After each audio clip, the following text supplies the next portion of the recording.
발언권이 약해지죠. 그래서 유럽에서도 재산을 가진 사람들이 혁명을 일으키기 시작합니다. 그걸 부르주아 혁명이라고 해요. 막 프랑스 혁명이라든지 영국에서 있었던 이런 겁니다. 그런데 북한이 공산주의 사회였는데 90년대 말부터 시장이 생기기 시작했어요. 시장이 왜 생기기 시작했느냐? 배급이 끊겨버렸다 이거죠. 95년부터 식량이 모자라니까 김정일이가 배급을 군인들한테는 주고 평양 사는 사람한테는 주고 노동당 간부들한테 한 400만 명한테만 배급을 주고 2,800만 명한테는 배급을 안 주니까 이 사람들이 하다가 굶어 죽어버렸어요. 하다가 이거 어떻게 해야 될지를 모르는 거예요. 배급이 끊겨버리면 어떻게 해야 되는지를 모르다가 남한 사회 같으면은 뭐 물건 갖다 팔고 밀수도 하고 이래가지고 먹고 살 텐데 그런 방법을 모르니까 하다가 300만이 굶어 죽었어요. 살아남은 사람들이 야 일하다가는 다 죽겠다. 안 나오는 배급에 목을 맸다가는 다 죽겠으니까 할 수 없다. 팔기 시작하죠. 시장을 만들죠. 집에 가지고 좀 이불도 팔고 농장도 뜯어가지고 팔고 훔쳐서도 팔고 이러다가 보니까 어느새 시장이 자연발생적으로 생겼습니다. 시장이. 이 시장이 점점점 커지기 시작했습니다. 시장은 한 번 생기면 커지게 돼요. 시장은 한 번 생겼다면 절대 잘 없어지지가 않습니다. 왜냐? 이걸 가지고 먹고 살아야 되니까. 그래서 지금 2010년 북한은 어떤 체제가 되었거든요. 원래 공산주의 같으면 100% 배급에 의존해서 먹고 살아야 되는데 배급에 의존해서 먹고 사는 사람이 한 20%, 북한 주민 전체에 한 400만 정도 되고 나머지 80%는 시장에 가서 장사해가지고 먹고 살고 있어요. 지금 북한 사람들 80%가 장사를 해서 먹고 산다. 돈을 벌어서 먹고 산다. 이게 북한에서 일어나고 있는 혁명의 본질입니다. 그럼 이게 도대체 어떻게 되는 거냐? 엄격한 의미에서 북한은 이제 공산주의가 아니죠. 80%가 배급하고 상관없이 먹고 산다. 자, 시장이 생기면 시장과 복잡한 생각을 보죠. 국제시장 생각하면 되죠. 국제시장. 국제시장이 뭡니까? 피난 시절에 여기 왔던 이북 사람들이 먹고 산 데 아닙니까? 국제시장에서 장사하고 해가지고 시장이 생기면은 거기서 장사하고 먹고 사는 사람들이 어떻게 되느냐? 똑똑해집니다. 우선 장사를 하려면 똑똑해야 돼요. 그렇게 해야 물가 변동에 민감하게 하고 요럴 때는 무슨 물건을 가져와야 잘 팔린다든지 이문을 어떻게 계산을 해야 된다든지 방리 담배를 할 것이냐 아니면 바가지를 심을 것이냐 그 다음에 이 세상 돌아가는 것에 대해서 뭐 정보가 있어야 돼요. 정보가 중국에서 지금 무슨 물건이 많이 나왔더라 그럼 빨리 그걸 수입을 해가지고 또 이걸 북한의 젊은 애들이 좋아한다 그러면 드라마, 남한 드라마를 또 복사해가지고 팔기도 하고 이렇게 세상 돌아가는 데 대해서 관심을 가지게 되고 외부 정보를 얻게 됩니다. 그러면 사람이 똑똑해져요. 많은 것을 알게 됩니다. 우물한 개구리가 아닌 것이 되는 것입니다. 북한 체제는 사람들을 우물하는 개구리로 만들어야 유지되는 체제입니다. 아니면 완전히 밀폐된 공간이라야 북한 체제는 유지가 돼요. 왜 그러냐? 북한 주민들한테 김일성, 김정일이가 지구상에서 가장 위대한 지도자다. 우리가 가장 행복하게 살고 있는 사람이다. 이렇게 선전을 했기 때문에 요 선전한 게 안 먹히고 김일성, 김정일이가 안 먹히구나. 박정희, 이승만이 훨씬 더 위대한 분이었구나. 이렇게 알게 되면은 체제가 유지가 될 수 있어요. 완전히 밀폐 상태라야 체제가 유지가 되는데 시장이 생기니까 그게 안 되는 거죠. 시장에서 먹고 살기 위해서 중국 국민들하고 만나고 또 중국 가서 왔다 갔다 하고 핸드폰으로 전화를 걸고 이런 과정에서 그만큼 이 시장이 커진 만큼 북한 사회가 열렸어요. 열렸습니다.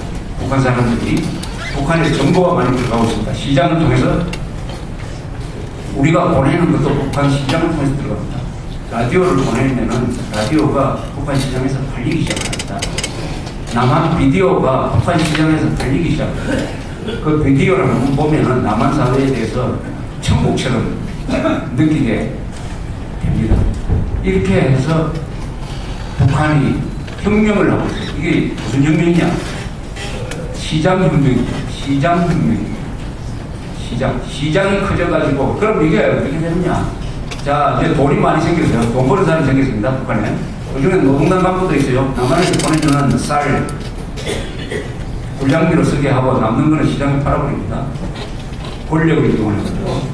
그래서 우리가 보내주는 이 비료, 식량 때문에 북한에서 떼부려야 되는 사람이 많은데 이건 거의 전부 다 노동당 간부들입니다.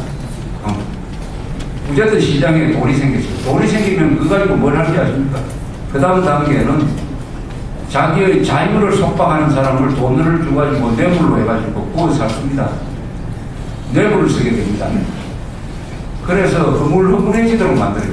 국가보위부, 경찰, 이런 사람들을 북한식 경찰이죠.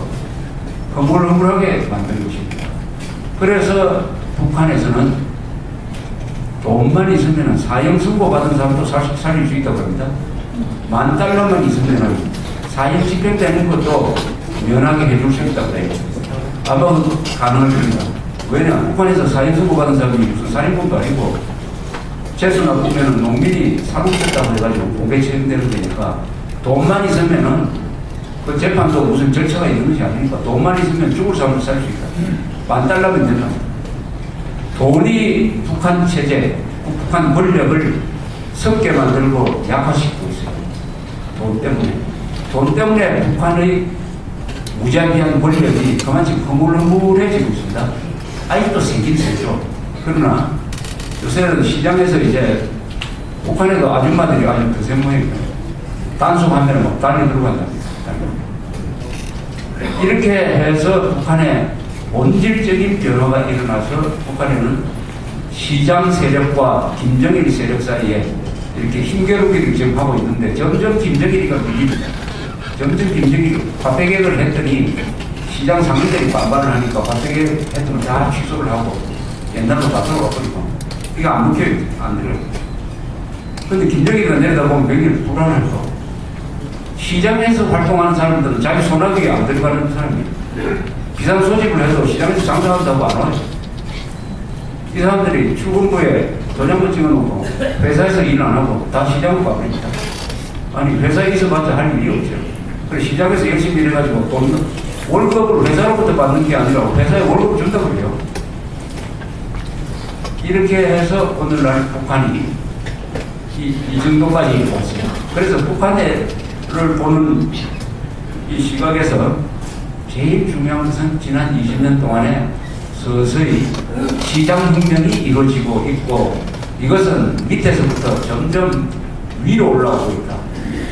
이 신장이 김정일의 당 조직이라고 한다면 이 머리는 정치국이라든지 국방위원회도 되겠는데 이게 점점 올라와가지고 한 100곳까지는 서버렸다. 서버렸다기보다는 시장 경제로 바뀌어버렸다. 이렇게 되어 있습니다. 이렇게 되면 이제 앞으로 어떻게 될 거냐. 앞으로 어떻게 될 거냐 하는 겁니다. 우선 다음 주에 28일에 북한이 예고를 했어요. 당 대표자 회의를 한다고 예고를 했습니다. 공산당에서 제일 중요한 게 전당대회입니다. 전당대회는 권력을 다 만들어내는 기구예요. 전당대회에서 중앙위원을 뽑고 중앙위원이 정치국원을 뽑고 당 비서 뽑고 이렇게 합니다. 당 중앙위원회가 정치국을 뽑으면은 정치국 위원들이 한 10명 정도입니다.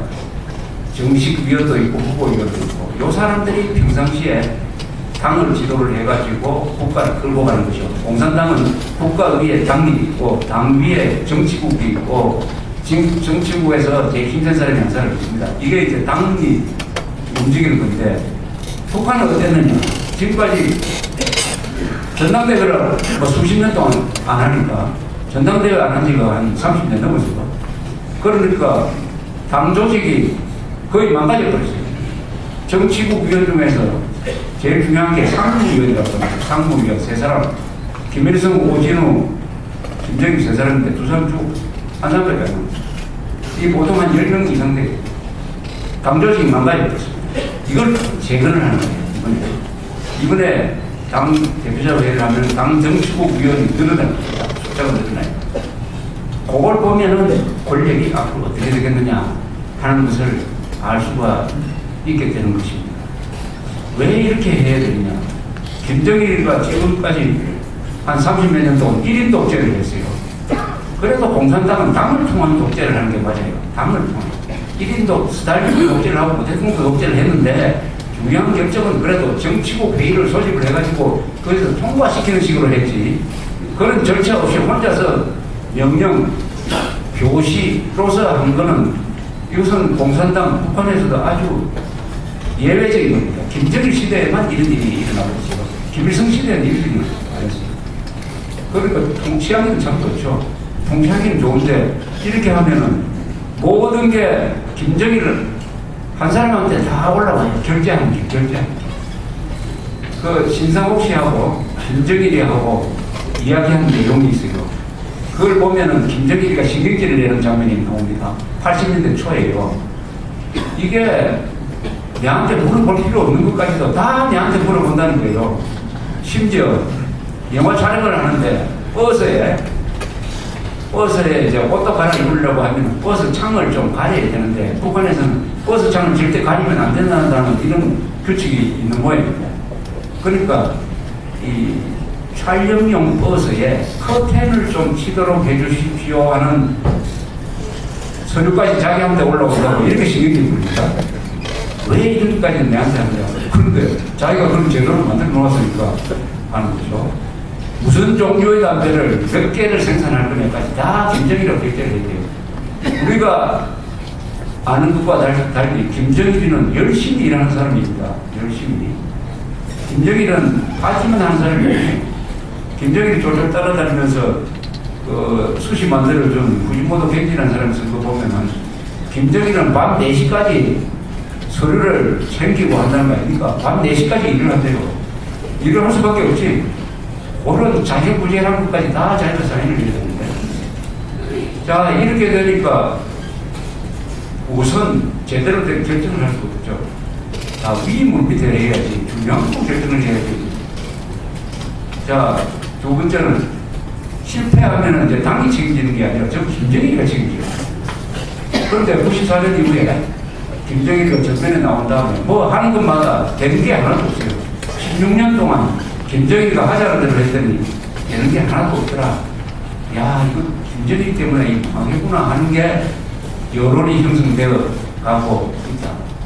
그러면 김정일도 이제는 당을 제대로 해가지고 좀 권한 중심하고 해야 된다. 당 중심의 독재를 해야 된다 하는 필요성이 하나 생깁니다.